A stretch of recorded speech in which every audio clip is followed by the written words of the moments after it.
Bayangkan, suatu hari kamu berbuat zolim pada orang asing. Namun kamu baru tahu kalau ternyata orang itu adalah pembunuh bayaran paling ditakuti. Waduh, gak bahaya tah? Nah, ini adalah Yosef, seorang pria baragajul tapi duit nama loba. Saat itu, ia melihat sebuah mobil antik di sebelahnya. Karena hidupnya yang serba hedon, Yosef terpesona dan ingin membelinya. Namun si pemilik tak mau menjualnya. Yosef geram dan mengancam dengan membawa nama ayahnya. Ternyata ayah Yosef adalah Vigo, yaitu bos mafia paling ditakuti dan sangat kaya raya. Duitnya gak habis-habis bos. Namun pria ini tak peduli. Ia bilang, buat apa duit banyak kayak Yosef kalau eta rarai jika mau acan mandi. Wah, asem bener itu orang. Lalu dengan mode Batman, Yosef mengajak temannya untuk menghajar pria tadi.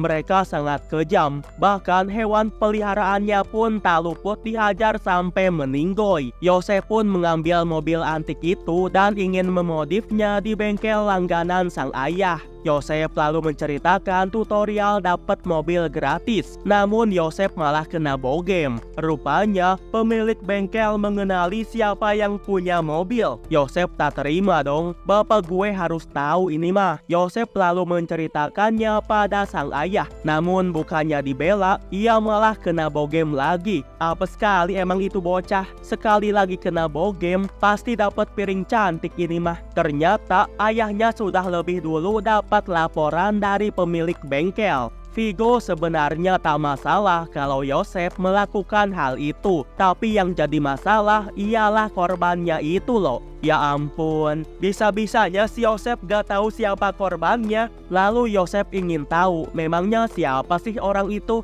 Lalu Vigo bilang kalau pria itu adalah John Wick, seorang pembunuh bayaran paling ditakuti. John Wick sendiri sering disewa oleh keluarga Vigo untuk membasmi para musuhnya. Namun ia memutuskan pensiun setelah bertemu dengan seorang wanita. John Wick mendadak bucin lah istilahnya. Nah, lalu beberapa hari yang lalu, wanita yang sudah jadi istrinya itu wafat dan John Wick masih dalam nuansa berkabung. Lalu sekarang Yosef malah bikin ulah. Emang ngadi-ngadi ini orang. Yosef yang mendengarnya langsung ketar-ketir. Ia membawa banyak pengawal untuk melindunginya. Namun bukannya nyari tempat aman, Yosef malah pesta. Bahkan kepala pengawalnya pun Herman melihat kelakuan ini bocah. Lalu tak lama terjadi keributan. Suara baku hantam dan suara dar-der-dor menggema. Itu sudah pasti John Wick yang mau menuntut balas. Yosef pun panik dong. Ia pun langsung lari.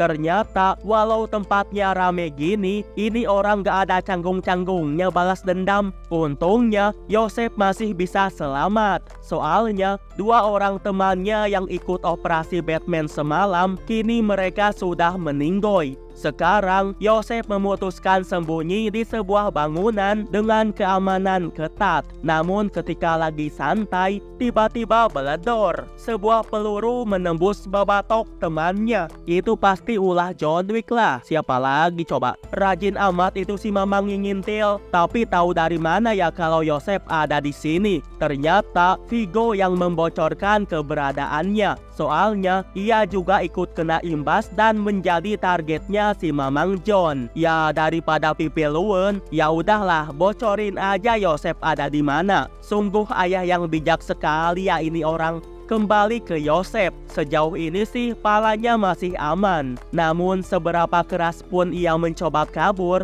ia masih tak bisa menghindari John Wick. Akhirnya, karena naskahnya cuma sampai di sini, Yosef pun dibeledor dan maut. Nah, itu dia POV dari Yosef.